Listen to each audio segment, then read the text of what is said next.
is it that we don't seem to be able to adjust ourselves to the physical environment without destroying it?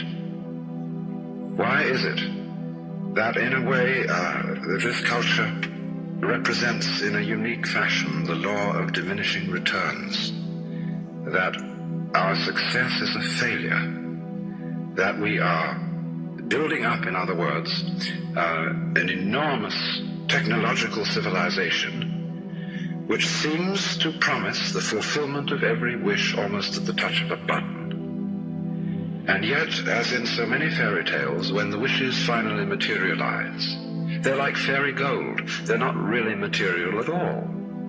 In other words, so many of our products, our cars, our homes, our clothing, our food, it looks as if it were really the instant creation of pure thought.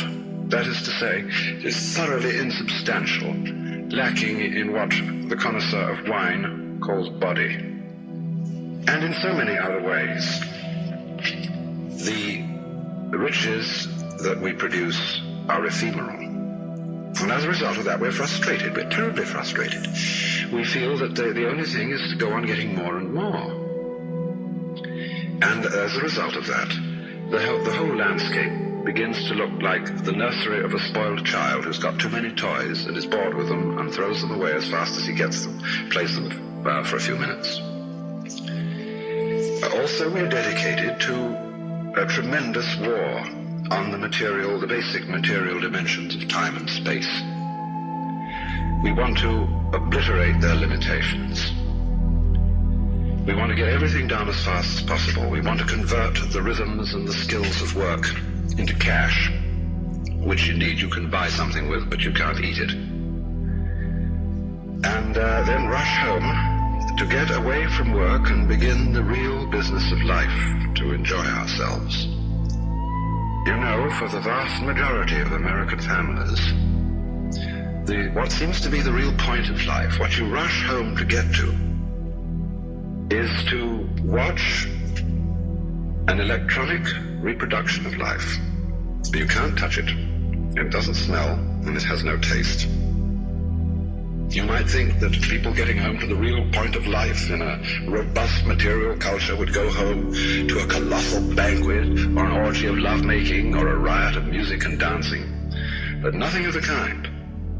It turns out to be this purely passive contemplation of a twittering screen.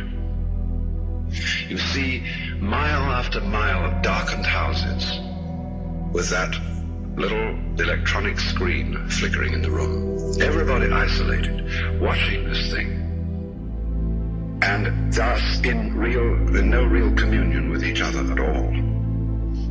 And this isolation of people into a private world of their own is really the creation of a mindless crowd.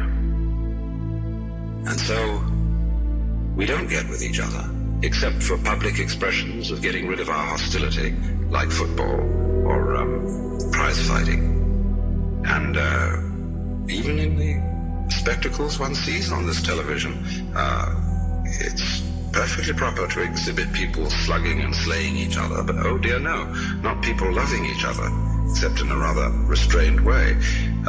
One can only draw the conclusion that the assumption underlying this is that expressions of physical love are far more dangerous than expressions of physical hatred. And it seems to me that a culture that has that sort of assumption is basically crazy and devoted, unintentionally indeed, but nevertheless in fact devoted, not to survival, but to the actual destruction of life.